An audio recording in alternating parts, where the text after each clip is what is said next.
오늘 우리에게 주시는 하나님의 말씀은 갈라디아서 1장 17절에서 24절까지 말씀입니다. 또 나보다 먼저 사도가 된 사람들을 만나려고 예루살렘으로 올라가지도 않았습니다. 나는 곧바로 아라비아로 갔다가 다마스쿠스로 되돌아갔습니다. 3년 뒤에 나는 게바를 만나려고 예루살렘으로 올라갔습니다. 나는 그와 함께 보름 동안을 지냈습니다. 그러나 나는 주님의 동생 야고보 밖에는 사도들 가운데 아무도 만나지 않았습니다. 내가 여러분에게 쓰는 이 말은 하나님 앞에 맹세코 거짓말이 아닙니다. 그 뒤에 나는 시리아와 길리기아 지방으로 갔습니다. 그래서 나는 유대 지방에 있는 그리스도의 교회들에게는 얼굴이 알려져 있지 않았습니다. 그들은 다만 전에 우리를 박해하던 그 사람이 지금은 그가 전에 없애버리려고 하던 그 믿음을 전한다 하는 소문을 들을 따름이었습니다. 그래서 그들은 나를 두고 하나님께 줄곧 영광을 돌렸습니다. 아멘. 사도 바울은 회심을 하고 나서 이제 그가 어떤 행적을 가졌는가, 그거에 대한 이야기가 이 갈라디아서에 자세하게 나와 있습니다. 사도 바울은 먼저 직가에서 다메섹으로 가는 도상에서 예수님을 만난 뒤에 그가 회심을 했죠. 그리고 이제 혈육, 자기 가족들에게 내가 예수 그리스도를 만났어. 내가 어떻게 하면 좋아? 하는 그런 이야기를 나누지 않았어요. 그리고, 이제 그 예루살렘으로 올라가서 많은 사도들을 만나가지고, 내가 예수님을 만났어요. 이렇게, 하지도 않았습니다. 그는 처음에 회심을 한 다음에 다마스커스로 들어가서 복음을 전했어요. 사도행전 9장에 보면 이런 내용들이 쭉 나옵니다. 사도 바울은 처음에 이제 아라비아로 갔지요. 그래서 처음에 이 사도 바울은 아라비아에 가서 주님을 만난 그 다음에 주님으로부터 계시를 받고, 정말, 나는 그 계시를 받고 그곳에서 이제 3년을 있게 됩니다. 여러분, 이 아라비아라는 곳은 여러분 참 신기하게도, 왜 중요한 것이냐면, 이 모세가 있잖아요. 모세가 이 이 시내산이 아라비아에 있었죠. 그래서 이 아라비아 시내산에서 주님을 만났습니다. 모세가 거기에서 율법을 받은 거예요. 또 엘리야는 어땠습니까? 아라비아에 있는 시내산으로 달려가서 거기에서 사명을 받았어요. 또 우리 예수님도 광야로 나가사 광야 그 아라비아 시내산 그곳에서 거기에서 시험을 받으셨고 이기셨습니다. 또 바울도 마찬가지예요. 바울도 이 아라비아의 시내산으로 가서 그리스도의 그 몸된 교회에 관한 신비, 또 이방인들이 이제 유대인들과 구분이 없다는 것, 율법이 필요 없다는 것, 또 이 이 이방인들이 예수 그리스도를 믿게 되면 그 동료 상속자가 된다는 것 등, 이 엄청난 신비, 또 복음, 계시, 이 모든 것들을 이 아라비아에서 받게 되지요. 그래서 사도 바울은 이제 회심한 뒤에 그 아라비아로 가서 주님과 깊이 만나는 그런 시간이 있었습니다. 여러분, 저와 여러분들에게도 이런 영적인 아라비아가 필요합니다. 여러분, 내가 주님을 깊이 만나는 그 시간, 또는 내가 주님과 깊이 만나는 그 장소, 그게 우리에게 필요해요. 하루 중에 나에게 필요한 아라비아가 어딘가? 여러분, 아라비아라는 장소가 필요한 게 아니라 우리는 그곳에서 예수 그리스도를 만나는 그게 중요한 거예요. 그래서 내 거실이 됐든, 안방이 됐든, 자동차 안이 됐든, 나는 어디든 바울이 예수 그리스도와 친밀한 교제를 나누며 그 계시를 받고 가르침을 받던 그 장소가 있었듯이 그 시간이 필요했듯이 나에게도 그런 것이 필요하다는 거죠. 그래서 그게 하루 중에 계속 매일같이 그런 시간이 우리에게는 절실하게 필요합니다. 그렇지 않으면 영적인 진리를 깨달아 알 수도 없고 또 다른 사람들에게 올바르게 정확하게 전해주지도 못합니다. 그래서 우리에게는 이런 영적인 아라비아가 필요한 거예요. 그리고 이제 사도 바울은 다마스쿠스로 되돌아가서 거기에서 또 이제 복음을 열심히 전합니다. 그리고 나서 이제 3년이 이제 흘렀어요. 3년 뒤에 게바를 만나려고 예루살렘으로 올라갔대요. 여러분, 게바는 누구예요? 예, 베드로예요. 베드로. 자, 이제 바울은 게바를 만나러 예루살렘으로 올라가서 그 보름을 그와 함께 지냈습니다. 그러면서 사도 바울은 이 베드로로부터 분명히 이런 얘기를 들었겠지요. 예수님의 지상에서 예수님이 공생의 기간 동안 어떤 말씀들을 하셨고, 또 어떻게 병자들을 치유했고, 어떤, 어느 곳에 이렇게 다니셨고, 무슨 기적들을 베푸셨고, 이런 이야기들을 15일간 아마 쭉 하지 않았을까요? 쭉 했을 겁니다. 그들이 만나서 뭐 무슨 정치 얘기를 했겠습니까?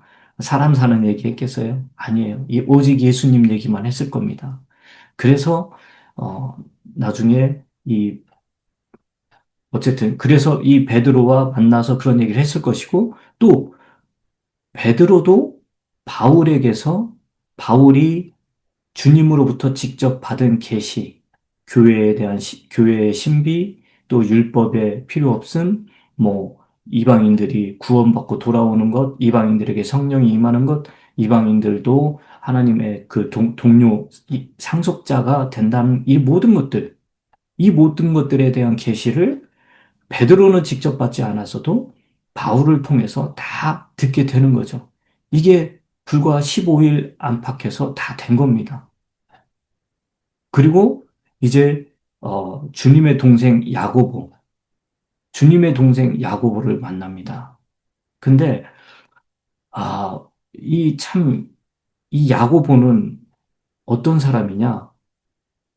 결국에는 이 야고보가 이 율법에 관한 부분에 있어서 유대인들에게, 아니, 믿는 이방인들에 관하여 우리가 편지를 써서 결론을 내린다 하면서 그들이 그러한 것들을 지킬 필요가 없다라고 결론을 내려줬어요.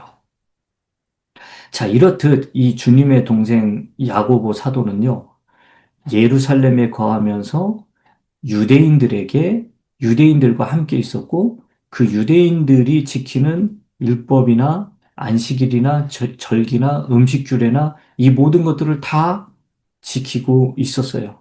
그냥 율법주의자였어요. 그렇기 때문에 그는 이 편지를 쓸 때 사도행전 21장에 보면은 그는 믿는 이방인들이 율법을 지킬 필요가 없다라고만 했지, 모든 유대인들 혹은 모든 이방인들, 이렇게, 유대인들을 포함시키지 않았어요. 유대인들은 율법을 지켜야 된다는 것을 끝까지 고수하고 있었고, 바울이 그렇게, 야고보에게 얘기했어도 야고보는 그 말을 믿지 않았던 거지요. 자, 그러면서 사도 바울은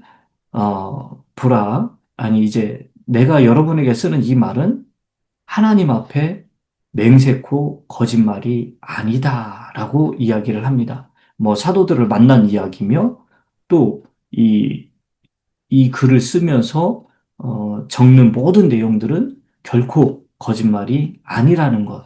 그거를 하나님 앞에 맹세코 거짓말이 아니라는 것을 지금 이야기를 합니다. 그만큼 당당하고 또 유대인들에게서도 떳떳하고 그렇다는 거예요. 두려울 게 하나도 없다는 거죠. 왜요? 자기는 거짓말을 하는 게 아니니까.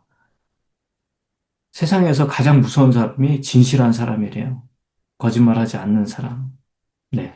어쨌든 그래서 이제 이 사도 바울은 그 뒤에 시리아와 길리기아 지방으로 갔다고 합니다. 그리고 이제 그 그래서 이제 이 사도 바울은 그 여러 지방으로 가서 복음을 전할 때 여기에는 지금 유대 지방에 있는 그리스도의 교회들에게는 이렇게 표현이 되어 있는데 이게 이제 유대 지방에 있는 게 아니라 여러분, 스테반이 죽고 나서 극심한 박해가 있지요? 그리고 나서 유대인들이 싹 흩어지게 됩니다. 그리고 믿지 않는 유대인들은 흩어져서 가는 곳곳마다 회당을 만들어요. 그래서 유대인들의 회당, 그게 있었고, 믿는 자들은, 믿는 유대인들은 흩어져서 가는 곳곳마다 유대인들만이 모이는 교회를 만듭니다. 그래서 여기 이 표현은 유대 지방에 있는 그리스도의 교회들이 아니라 유대인들의 교회예요. 유대인들이 모여 있는 교회. 시리아나 길리기아 이런 데 갔을 때 그곳에 유대인들의 교회. 자, 그래서 사도 바울은 이제 가는 곳곳마다 처음에는 안식일에 유대인들의 회당에 들어가서 복음을 전했어요. 같은 동족이니까. 그들을 구원해야 되니까. 근데 사도 바울에게 주님께서 주어진 명령은 뭐냐면 이방인들의 사도로 세웠잖아요. 그런데 사도 바울은 동족 유대인들을 향한 열정이 너무나 대단했어요. 그래서 먼저 주님 알아요. 나를 이방인의 사도로 세운 건 압니다. 그러나 나도 내 동족 유대인들에게 복음을 전해야 되겠어요. 그리고는 회당에 들어가서 복음을 전합니다. 그러면 그 결과가 그 회당에서 복음을 들은 유대인들이 변화가 되느냐, 회심하느냐, 또는 그들이 예수 그리스도를 믿고 영접하느냐, 아니라는 거죠. 오히려 율법을 지킬 필요가 없습니다. 안식일과 절기들 이런 거 지킬 필요 없습니다. 조상들의 전통과 유전 이런 거 지킬 필요가 없습니다. 장로들의 그 가르침 필요가 없습니다. 오직 예수 그리스도 그 죽은 자로부터 부활하신 그 예수 그리스도가 우리의 주요, 그가 하나님의 아들이요, 우리의 구원자라는 그 사실을 전했을 때 사도 바울에게 그들은 돌을 던지고 그 사도 바울을 죽이려고 했고, 배척했고, 오히려 사도 바울을 때리고, 엄청난 그런, 이 반항이 일어났습니다. 그러나 유대의 유대인들이 모여 있는 교회, 유대인들로 구성된 그 교회에 가서 사도 바울이 복음을 전할 때는 어떤 일이 있었느냐? 바로 하나님께 영광을 올려드리는 그런 일이 있었어요. 여러분, 그들은, 어, 바울을 얼굴로는 알지 못했어요. 왜냐하면 이 흩어져서 이곳에 있었으니까. 그러나 바울에 대한 소문은 들었겠지요. 왜 그러냐면 그가 교회를 핍박하는 자요. 또 아예 그 예수 믿는 사람들을 막 다 죽이려고 했고, 또 실제로도 죽였고, 엄청난 악행을 저질렀던 우리 그리스도인들의 입장에서 보면 아주 큰 악행을 저지른 그런 사람이라는 것을 이미 익히 들어서 알고 있었을 겁니다. 그런 그가 교회에 와서 우리가 믿는 그 믿음 또는 그 위에 하나님으로부터 받은 그 계시의 말씀들을 그 유대인들이 모여 있는 교회에서 막 선포할 때 그때 어떤 결과가 있었느냐? 그곳에 모인 사람들이 바울로 인해서 하나님께 줄곧 영광을 돌렸다 그거예요. 한 번이 아니에요. 줄곧. 여러분, 우리 그 초대교회, 한국교회 그 많은 목회자들이나 전도돼서 회심했던 사람들 이야기들 중에 회자되는 그런 인물들, 김익두 목사. 여러분, 김익두. 이 사람이 어떤 사람입니까? 어마어마한 싸움꾼이고, 이 사람이 장터에 떴다 하면은 그냥 그 시장의 사람들이 다 벌벌벌 떨 정도로 아주 아주 못된 짓을 골라서 한 그런 사람이었다고 하잖아요. 그런데 그 사람이 결국 예수님을 영접하고 회개하고 이제 정말 그리스도인으로 그렇게 살려고 했대잖아요. 그래서 그 사람을 통해서 또 이제 많은 사람들이 복음을 듣고 믿게 됐고, 또 그랬을 때 우리는 그 김익두 목사를 통해, 아, 하나님, 그런 사람도 주님께서 변화시켜 주시고 그 사람을 주님이 사용해 주셔서 많은 사람들을 예수 믿게 하시는군요 하면서 우리가 하나님께 영광을 올려드리잖아요. 마찬가지입니다. 지금 사도 바울은 과거의 김익두보다도 더 악랄하고 더 아주 악한 그런 사람이었어요.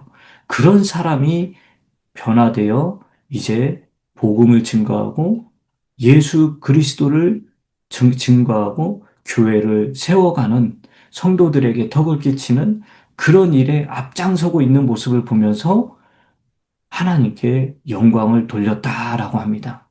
여러분, 오늘 말씀을 통해서 나도 누군가가 나를 보면서 하나님께 영광을 돌리기를 소망해야 됩니다.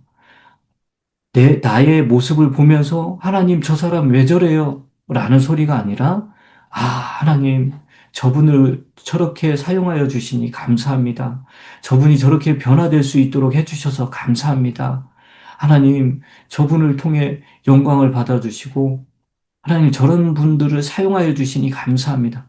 이렇게 저와 여러분들의 기도나 기도 생활 또는 이 말 또는 어떤 우리들의 행동 이런 것들을 다른 사람들이 보면서 이런 나를 통해 하나님께 영광을 올려드릴 수 있도록 그렇게 내 자신이 변화되고 그렇게 보여지고 그렇게 살아야 되는 겁니다.